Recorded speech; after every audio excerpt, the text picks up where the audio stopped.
Hi, welcome back to my channel Infinity for UPSC. Earth is geoid, Y?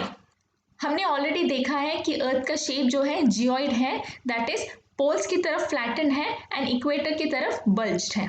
तो ये ऐसा क्यों है, ये इसका शेप जियोइड क्यों है? इसे काफी तरीके से एक्सप्लेन किया जा सकता है एंड हर तरीका मैं आपको यहाँ पर एक्सप्लेन करूंगी। फर्स्ट है सेंट्रीपिटल एंड सेंट्रीफ्यूगल फोर्स के कारण। अब ये दोनों फोर्स क्या है एंड ये कब एग्जिस्ट करते हैं? जब भी कोई बॉडी मूव करता है तब ये जो सेंट्रीपिटल एंड सेंट्रीफ्यूगल फोर्स है ये दोनों एग्जिस्टेंस में आ जाते हैं। अब ये मूवमेंट का मतलब क्या है? मूवमेंट कोई भी तरीके का हो सकता है, या तो वो ऑर्बिट के अराउंड मूव करती है या तो अपने एक्सिस के अराउंड। तो भले ही रोटेट करे या रिवॉल्व करे, रोटेशन भी बेसिकली एक तरीके का रिवोल्यूशन है क्योंकि वो अपने एक्सिस के अराउंड रिवॉल्व करती है। तो ये भी एक तरीके का रेवोल्यूशन ही है क्योंकि it is revolving around the axis. तो जब ये मूवमेंट होता है तो ये दोनों फोर्सेस आ जाते हैं। सेंट्रीपिटल क्या है? इनवर्ड फोर्स है एंड सेंट्रीफ्यूगल क्या है? आउटवर्ड फोर्स है। अब ये दोनों क्या है एंड क्यों है? मैंने आपको ऑलरेडी कहा है कि सॉलिड को अगर अपना शेप मेंटेन करना है तो ये जो सेंट्रल मॉलिक्यूल है उसे हर मॉलिक्यूल को अपने तरफ अट्रैक्ट कर रखना पड़ता है एंड खास कर बाउंड्री मॉलिक्यूल को।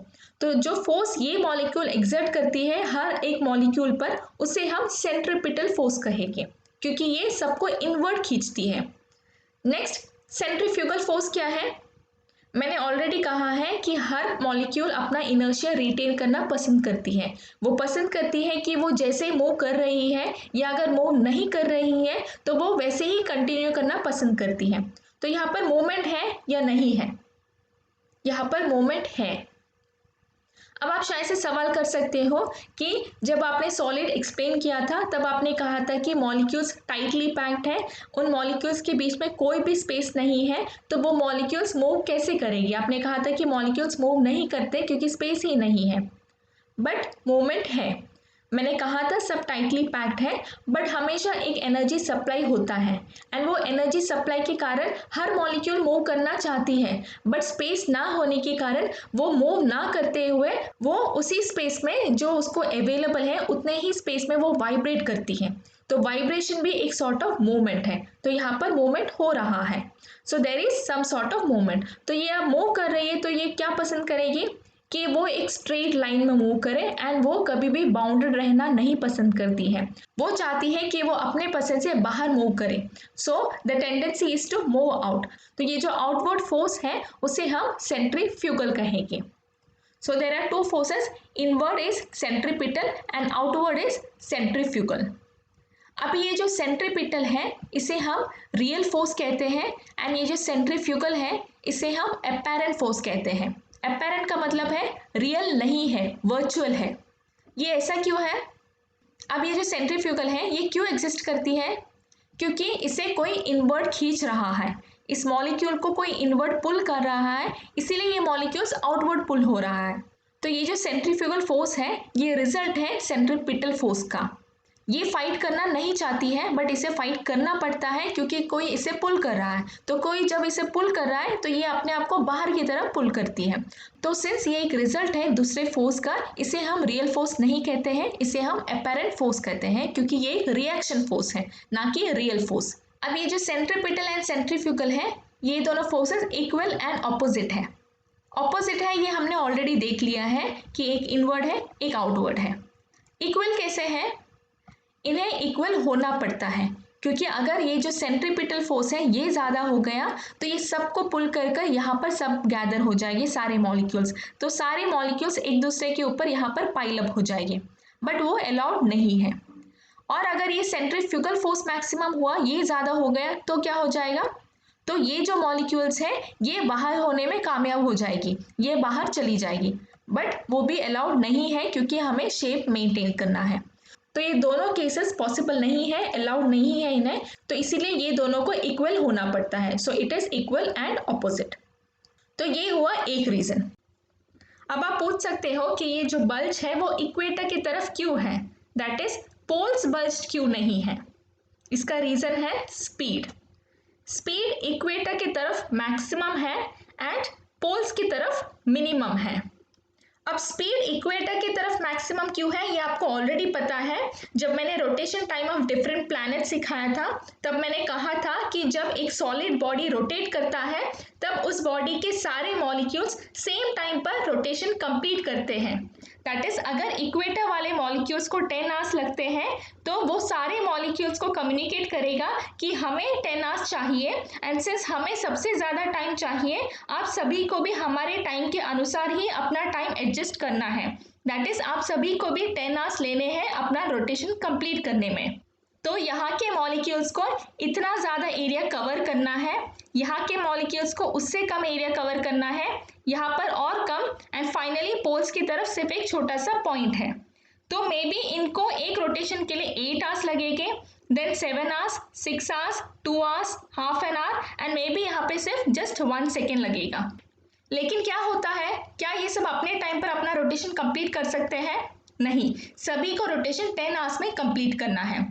तो अगर पोल वाला मॉलिक्यूल जिसका रोटेशन 1 सेकेंड में कंप्लीट हो सकता था उसे 10 आवर्स में कंप्लीट करना है तो उससे क्या करना पड़ेगा, उसे बहुत कम स्पीड में रोटेट करना होगा। यहाँ पर आप फॉर्मूला देख सकते हो कि स्पीड एंड टाइम ये दोनों इनवर्सली प्रोपोर्शनल है।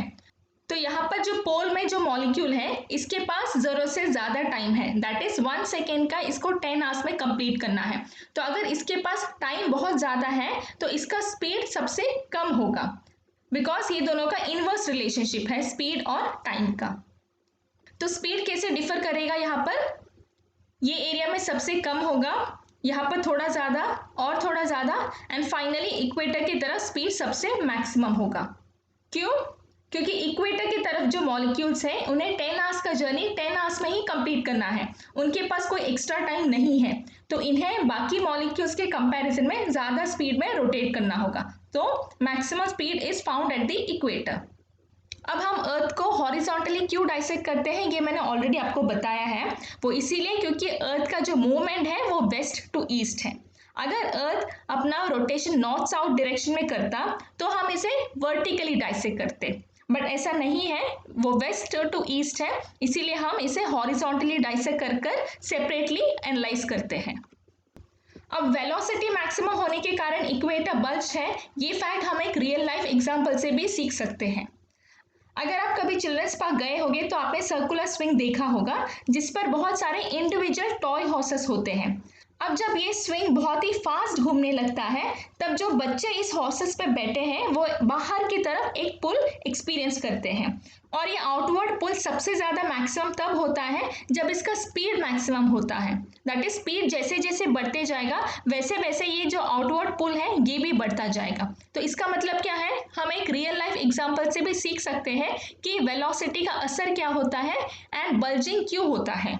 यही सेम एक्सपीरियंस हमारे अर्थ के साथ भी होता है, दैट इज इक्वेटर वाला रीजन जहाँ पर सबसे ज़्यादा स्पीड है वो रीजन एक आउटवर्ड पुल एक्सपीरियंस करता है, एंड इसीलिए इक्वेटर बल्ज है एंड पोल्स फ्लैट है।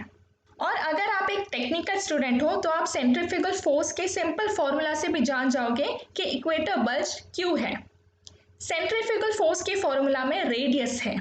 अब यहाँ पर जो रेडियस है वो सेंट्रल पॉइंट से लेके बाउंड्री पॉइंट तक का डिस्टेंस नहीं है।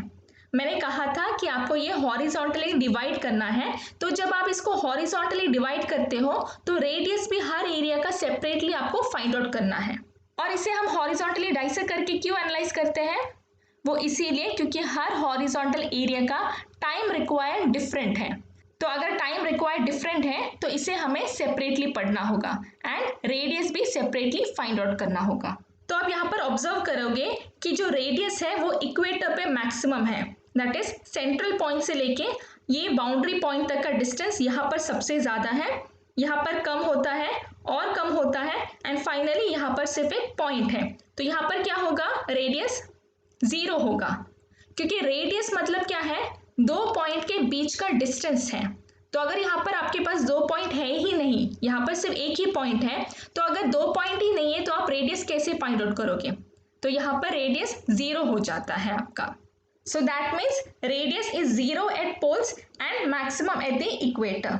और अगर रेडियस यहाँ पे 0 है तो इसका मतलब क्या है, सेंट्रीफ्यूगल फोर्स भी 0 है पोल्स में, क्योंकि अगर रेडियस 0 हो गया तो आपका पूरा राइट हैंड साइड जो है फॉर्मूला का वो पूरा 0 हो जाएगा।